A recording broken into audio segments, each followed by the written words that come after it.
আমার ভুল হয়ে গেছে গা, আমারে মাফ করে দেন। আমরা দেখি নাই ম্যাডাম। ভুল হয়েছে মানে? এই তোদের সাহস হলো কি করে আমার গাড়ির সামনে এসে হুমড়ি খেয়ে পড়ার? আমার গাড়ির যদি কোনো ক্ষতি হইতো তোদের 14 গোষ্ঠী মিলে আমার গাড়ির ক্ষতিপূরণ দিতে পারতি। আজকে আমার তাড়া আছে এই জন্য কিছু বললাম না, নয়তো তোদের যে কি করতাম তার কিছু কল্পনাও করতে পারতি না। উফ, সকাল সকাল আমার মেজাজটাই খারাপ করে দিল, চত্ব সব।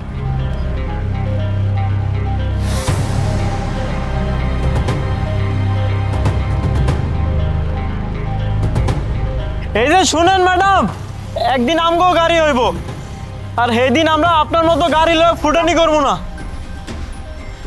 বোন, তোর লাগে নাই তো? লাগে নাই, চল। চল। এই নাও খাও। শোনো, তোমাদের ভাবি না অনেক ভালো একটা মেয়ে। আমি যে ওর মতো একটা মেয়ে পাইছি, আল্লাহর কাছে লাখ লাখ শুক্রিয়া। তোমরা যে আমার গ্রামের দুঃসম্পর্কে আত্মীয় হও, ওটা সে মনেই করবে না, ভাববে যে তোমরা আমার আপন দুই ভাই বোন। এই ছোট লোকের বাচ্চারা, তোরা আমার বাড়িতে ঢুকেছিস কোন সাহসে? সুমন, এদেরকে বাড়ির ভিতরে ঢুকতে দিছে কে? ভাবি, আম করে না সুমন ভাই আইতে কইছিল। এই তুই আমাকে ভাবি বলিস কোন মুখে? রাস্তার ভিখারির আমাকে ভাবি বলবে, এতটাও খারাপ দিন আমার এসে নাই। সুমন, তুমি এটা কি শুরু করেছো? রাস্তার ভিখারিদের বাসায় নাকি জামাই আদর শুরু করছো নাকি? আরে বাবা, তুমি এসব কি বলছো? ওরা দুজন ভিখারি না, ওরা দুজন আমার গ্রামের আত্মীয় স্বজন হয়। পড়াশোনা শেষ করছে, মাত্র ঢাকায় আসছে একটা ভালো চাকরির জন্য। এত বড় ঢাকা টাউনে কোথায় যাবে, কোথায় থাকবে? আমি ওদের গ্রামের মানুষ, তাই বলছিলাম যে আমার বাসায় একটু থাকুক, যখন একটা ভালো চাকরি পাবে তখন চলে যাবে। কি? এই ভিখারিদের তুমি নিজে বাসায় ডেকে এনেছো? কেন এনেছো? তুমি তো জানো যে আমি ছোট লোক ভিখারি পছন্দ করি না। আর এই যে ছোট লোক ভিখারি, ওরা সকালবেলা আমার গাড়ির সামনে পড়েছিল, কপাল ভালো যে আমার গাড়ির কিছু হয়নি। আর এখন তুমি বাড়িতে জায়গা দিয়েছো, কে জানে যে আমার বাড়ির কোন ক্ষতি করে আর আমার বাড়ির কি চুরি করে নিয়ে যায়। হ্যাঁ হ্যাঁ ভাবি, আপনি কি করতেছেন?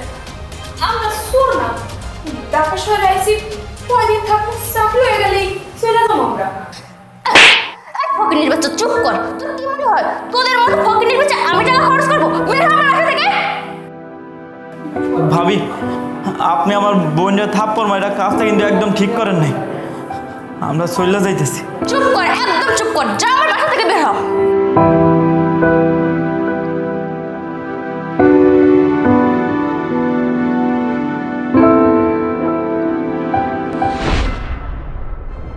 কি ব্যাপার, আপনারা আমার অফিসে কি করছেন? ভিক্ষা টিকা লাগবে নাকি? না না বোন, এমনটা বইলো না প্লিজ। আমরা সব কিছু হারিয়ে ফেলেছি, আমাদের যা আছে সব কিছু হারিয়ে এখন এমন একটা অবস্থা হয়েছে, আজকে একদিন খেলে পরের দিন কী খাবো তার কোনো গ্যারান্টি নেই। আমরা শুনেছিলাম নাকি তোমরা দুজন নাকি মস্ত বড় অফিসার হয়েছো। আমার ভাই এত বড় অফিসার হয়েছে, আমার গর্বের বিষয়। আমি তোমাদের কাছে চাইছি আমার এই বউটাকে নিয়ে, প্লিজ তোমরা আমাদেরকে ফিরিয়ে দিও না প্লিজ। বোন, ওদিন আমরা না বুঝেই তোমার সাথে অনেক খারাপ ব্যবহার করেছি, প্লিজ বোন তুমি আমাদেরকে ক্ষমা করে দাও। কি ভাবি, অবশেষে তাহলে আপনার অহংকারের পতন ঘটেছে, তাই তো? একটা কথা জানেন, কাউকে অসম্মান করা মানে হচ্ছে আমার কাছে জীবিত থেকেও মেরে ফেলার সমান। আপনি সেদিন আমার বোনের গায়ে হাত তুলেছিলেন, আমাকে অসম্মান করে কথা বলেছিলেন, বাসা থেকে আমাদের দুজনকে বের করে দিয়েছিলেন। আর আজকে আপনারা দুজন আমার কাছে এভাবে এসেছেন আর ভেবেছেন আমি আপনাদের দুজনকে ক্ষমা করে দিব? কখনো ক্ষমা করব না। ভাইয়া, ওই দিন আমি আসলেই বুঝতে পারি নাই, প্লিজ ভাইয়া আমাকে আপনারা ক্ষমা করে দিন। আমি আপনাকে কখনো ক্ষমা করব না, কারণ আপনি একটা অহংকারী মেয়ে। আর সেদিন আপনি আমার বোনের গায়ে হাত তুলেছিলেন, যে বোনকে আমি কখনো একটা ফুলের টোকা পর্যন্ত দিইনি, সবসময় ভালোবেসেছি। আর সেদিন আপনি আমার বোনের গায়ে তো হাত তুলেছেন আর আমাদেরকে বাড়ি থেকেও বের করে দিয়েছেন। তাই আমি আপনাদের দুজনকে কখনো ক্ষমা করব না। ভাইয়া, অপরাধীকে লজ্জিত করার মাঝেই তো প্রতিশোধ হয়ে যায়। আপনারা দুজন কালকে থেকে আমার অফিসে আসবেন, আমি আপনাদের জন্য ভালো স্যালারির একটা চাকরি রেডি করে রাখবো।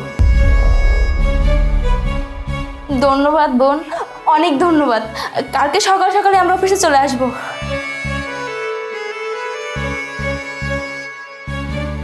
তুই এটা কি করলি বোন?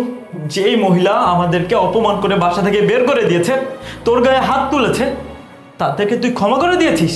ভাইয়া, ক্ষমা করতে তো স্বয়ং আল্লাহ তাআলা পছন্দ করে, তাহলে আমাদের ক্ষমা করতে সমস্যা কি?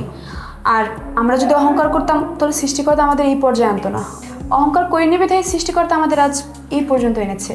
আর ভাইয়া, যদি আমরা অহংকারই করতাম তাহলে ওদের আর আমাদের মাঝে পার্থক্যটা কোথায় বলো তো?